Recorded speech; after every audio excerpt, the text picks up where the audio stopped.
Hello everyone, this is the first part of a three-part series on how to teach a kid how to fish for $25 or less. I know there's probably a lot of parents out there who maybe went fishing a couple times when they were younger, but they never really got into fishing or they didn't have the opportunity to fish very much. And maybe they've watched some of our videos or watched some other videos on YouTube or seen some other families out fishing and it looks like lots of fun, but you aren't really sure, the best way to get started or get into it or to take your kids and show them how to do it if if you're not really practicing those skills all the time or you're not familiar with a lot of them. So this video is going to be about the gear you'll need in order to do that, some of the knowledge that you need, and a handful of the skills that you're going to need. There's not very many. This is going to be a short three-part series. What I put together in this part are the 5 pieces of gear that I would recommend starting out with if I was going to teach a kid how to fish. And all of them together cost about $25. Let's see. After tax from Walmart, $25.49 for everything that you'll need to get started. The first thing that you'll need and that I recommend is a combo rod, reel, and line package. And you can buy these at all sorts of places. I bought this one at Walmart. This is a Shakespeare Reverb combo. It's 5.5 feet long. It's medium action, so that you can utilize it for a lot of different things. It's not super heavy. It's not super light. It comes with 10-pound line. Usually when you buy these, the line isn't the greatest, but this looks okay. We're going to try it out later on, so we'll find out. There are cheaper combos available. This one was $12.84 for everything. Everything right here, basically, to get you rolling. The alternative, and I've bought the alternative before too, are the Zebco combos. They are cheaper. They're under $10. So if you can do everything I'm about to mention here for under $20, but for the extra $5, you're going to get a lot more bang for your buck, and I think this stuff is going to last a lot longer. I actually went in to pick up the Zebco. I noticed this one, and it just appeared to be much better built. The pole's a little stronger, and the real reason that I decided to go with the Shakespeare combo for $3.50 more was because the drag system on this is a lot better, and I'll get into that in just a minute. It also has kind of this cool handle that if your kids are watching YouTube videos of people fishing a lot, they're going to see them using rods that kind of look like this a lot of times, so they'll probably like it a little bit better. It looks a little bit more modern, I guess. I like the old cork handles, but hey, I'm old, so. So this is the first thing, item number 1, little under $13 before tax. The second thing that I recommend are these little jig heads. And what it is it's a weight with a hook attached to it. It's really simple. This package costs $2.26 or something like that for 10. And I'll get into those a little bit more in just a minute. And then this is just a set of needle nose pliers with a cutter. Again, in the fishing section, that you don't even have to go to a different section.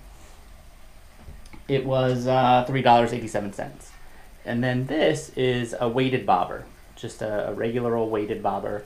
It's a little fancier than the kind that we had when I was growing up, but I think you're going to get more use out of it, and it might be a little bit more effective. It was, let's see, $1.88. So, and then also some worms. The worms are in the refrigerator right now. I'm going to grab them and bring them out here. So the 5 items: rod, reel combo, some jig heads, pliers, bobber, and some night crawlers or some red worms. All those together, $25.49, and you're ready to go fishing with your kids or to teach them how to fish. I will run through each one of these individually and talk about them in a little bit more detail right now. Okay, let's go into a little bit more detail on the equipment that we have here. In this combo, we have a pretty cool pole, really. I mean, it's pretty stiff. It's a 2-part pole, so you can take it apart right here. This just pulls out, and if you need to store it, or if you don't have, you know, a big SUV and you just have like a small car, it's no problem just to undo it and stuff it in the back. If you really need to break it down, you can also take the reel off. It just unscrews here. You have to take this little tie off.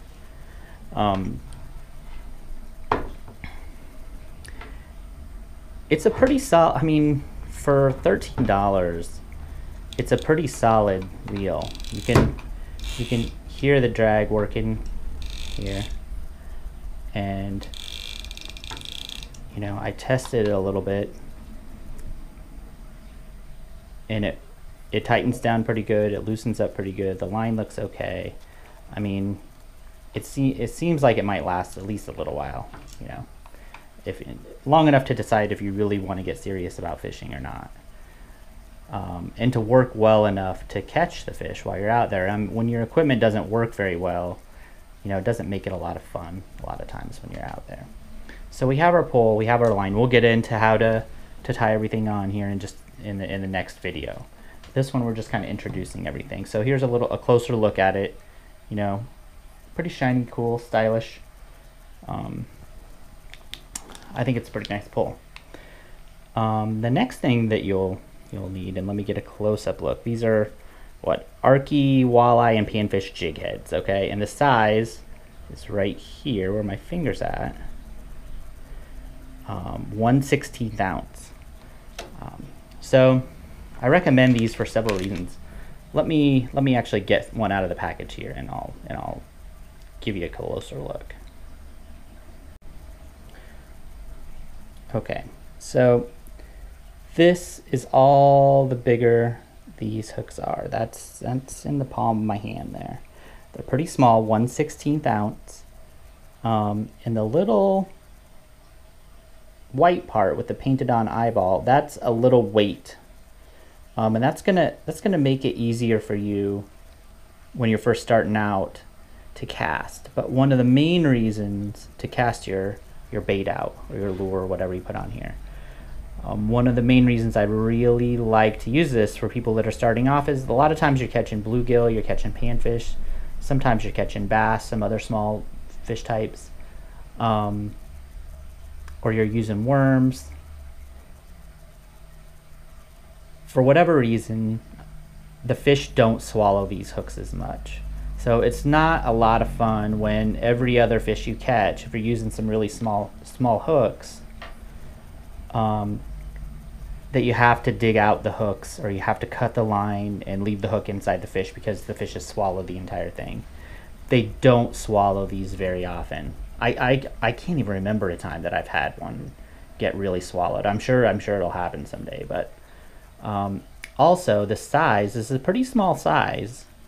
I've caught big fish with these. You can catch 10-pound fish with these if you use the drag on your reel properly. But you will also catch really small fish. I mean, you can catch fish that are barely bigger than this, will try to swallow it. So it gives you such a range of size of fish that you can catch, especially if you're using worms. I'm going to do a series here soon where I fish exclusively with this exact hook right here, this exact jig. And I'll attach all sorts of different things to it and different baits, and I'll rig it all kinds of different ways. But every fish I'm going to catch, and my hope is that I can just catch all different kinds of fish and just give people an idea that, or let people know that you can catch all different kinds of things with this tiny hook. You don't need like a big array of hooks. Now, there are going to be days where the fish are only going to be biting one specific thing, or they're in one specific spot, and it's going to be tough to get to them maybe with just this single setup here. That's going to happen, no doubt about it. But it's for so many, you know, 80% of the time you're going to be able to catch fish with this, and you're going to be able to catch 90% of the fish. So in most areas in the, you know, in the United States, if you're going after really, really big fish, you're going to be more advanced. You're going to want a different setup than everything else that we have here. But for almost everything, you can still catch really big fish with this rod and reel and this hook. So that's why I recommend it. They're also 25 cents each. You get hooked on a log, you know, you chuck it in a tree. It's no big deal. It's no big deal if you lose one or two. They don't cost very much money. So so there's our hooks and our weights. They're combined together to some degree. Now I'm going to do the same thing with the bobber here. Now this bobber it's not a slip bobber. You don't slide it on the line. It's spring loaded, so you just pull it back like so, stick the line in that hole and let go, and it just sticks on wherever you put it. And the cool thing, there's two cool things I like about this bobber.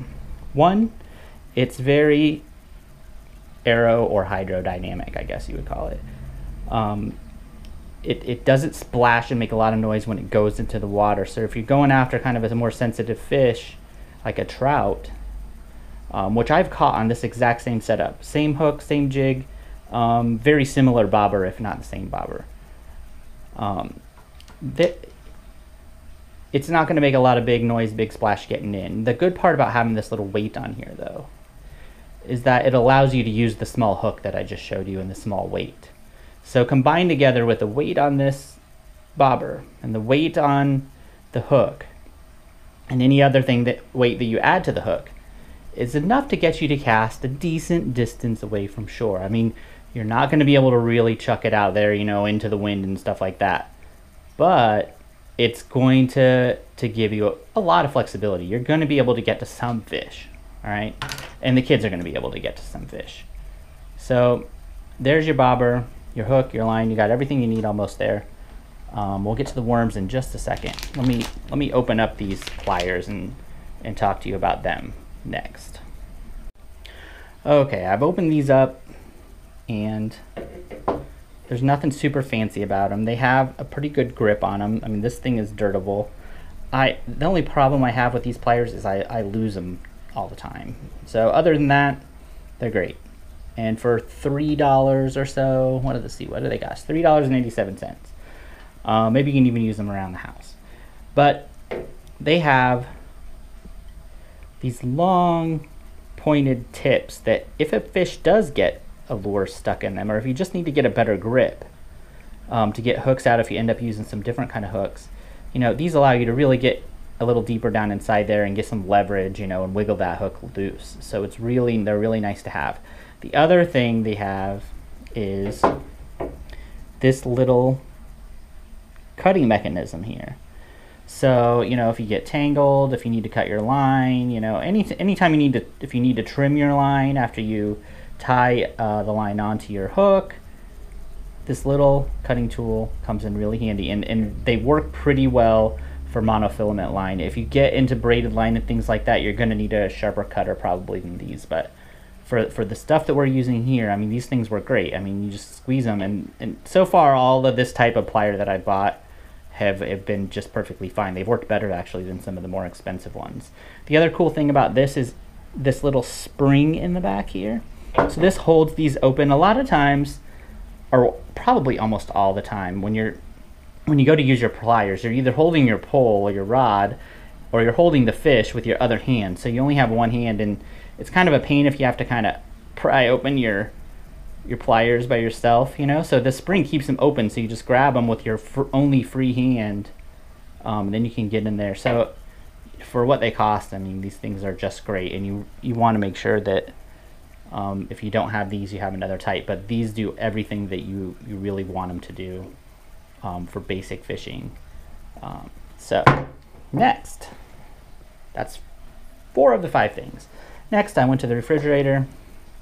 I got these night crawlers. I just bought these out of the bin at Walmart. I actually wanted big red worms. So there's generally 2 different types of worms you can buy. There's more than that, but just generally speaking, I would probably go with the big red worms if I was just starting out. They're not big. Ironically, they're pretty small. The night crawlers are, you know, 7 or 8 or 9 times the size of the big red worms, but you don't get as many of them. The downside of night crawlers is that, let's say there's 2 downsides. One, for some people, they might have a problem tearing the night crawlers up with their bare hands. So if you're going to use these night crawlers on, come out of here, guy. All right, so there we see one. If you're going to, and he's really compacted up. If I pick him up, he'll really stretch out. If you're going to use these guys on a little hook like that, you're probably going to tear off just the tail and then maybe the middle section. You could probably tear them into like 4 different pieces really in order to maximize the bait, especially if you're going for a small panfish like you know, bluegill or crappie or, you know, anything like that, or bullheads, little catfish. You don't need probably the whole worm for those, and you only get 18 of them, so you kind of want to conserve the worms. A lot of times the fish will just yank them off and you'll miss the fish with the smaller fish. So if you don't like ripping the worms in half or into slowly into little pieces, the smaller worms might be a little easier to use, just in terms of convenience. The other downside of the night crawler compared to the red worm is that these really need to be kept pretty cool. On a hot day, it was 90 something degrees yesterday. These night crawlers will turn to mush if you leave them outside too long, and they're not in, and they don't come, at least this brand doesn't come in a little styrofoam container to keep them cool. If you buy them at a bait shop or something, or you can get them in a styrofoam container, they'll stay cooler a little bit longer, but they're just more perishable. The red worms are a little hardier. I mean, on a 90-degree day, they might still die too, but these guys like it really cool. They like it like 50 degrees. So now the plus side of using the night crawler is that you can break them into little pieces. So 18 worms, you know, if you break them into 4 pieces, you're getting like 70 pieces or something like that. 72, I think, if my math is correct. So you can get, you know, a lot of use out of one little tub of night crawlers. In some cases, you can also use them whole, and you can attract bigger fish. You know, if you're jigging for walleye, and you really want to get those big walleye, or you know, big smallmouth or something, you're probably going to be using a whole worm, which is a nice big juicy worm. And sometimes those fish like those nice big juicy worms. So there's positives and negatives to each one, and either one will do. I think if I was just starting off and I was teaching my kids, I'd go with the big red worms though. So this is all you need to get started. In our next video, I am going to show everyone the 5 skills that they need in order to teach their kids how to fish, or in order to teach themselves how to fish, really. And once you learn those 5 skills, you'll be ready to go. So check out the next video, and then in the video after that, we're just going to talk about some of the knowledge and things that you need to think about when you actually go out to go fishing in terms of site selection and safety and things like that. Thanks for watching, and we'll be back with a new video soon.